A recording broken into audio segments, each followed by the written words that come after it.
اور اللہ کے نبی نے یہ بھی فرمایا کہ منافق کی نشانی کیا ہے؟ اظہار حدث کاذب، یہ منافق کی علامت ہے۔ منافق کو پہچاننا ہو تو یوں پہچانو، جب وہ بات کرے گا تو جھوٹ بولے گا۔ ایمان والا کبھی جھوٹ نہیں بول سکتا۔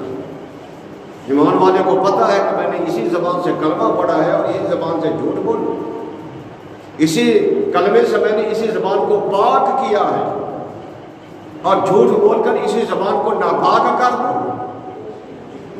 لیکن افسوس کی بات ہے آج کو تو ہر بندہ جھوٹ بول رہا ہے، اور جو بڑے بڑے لوگ وہ تو بڑے بڑے جھوٹ بولتے ہیں، اتنے منوں سے بھی ٹنوں بھر جھوٹ بولتے ہیں۔ کیا حشر ہوگا ایسے لوگوں کا؟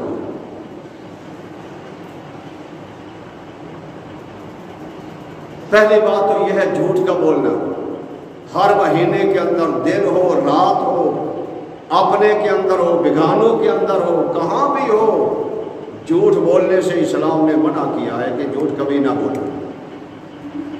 اور دوسری بات غیبت کرنا، چغل خوری کرنا، ادھر کی ادھر لگا دینا، ادھر کی ادھر لگا دینا، غیبت کرنا، کسی کے پس پشت اس کے عیب نکالنا، یہ بھی بہت بری بات ہے، غیبت کرنا۔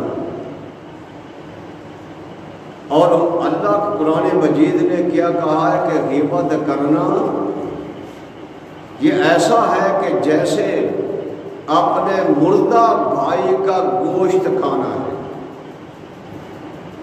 نبی کریم صلی اللہ علیہ وسلم فرماتے ہیں کہ معراج کو میں نے ایک ایسی قوم کو دیکھا کہ ان کے سامنے مردہ گوشت پڑا ہوا ہے، جس سے بدبو بھی آ رہی ہے، جس کے اندر کیڑے پڑے ہوئے ہیں، اور پھر وہ کھا رہے ہیں، انہیں فرشتے انہیں مار بھی رہے ہیں غرزوں کے ساتھ۔ میں نے کہا جبریل یہ کون سی بد نصیب قوم ہے جس کو یہ عذاب ہو رہا ہے؟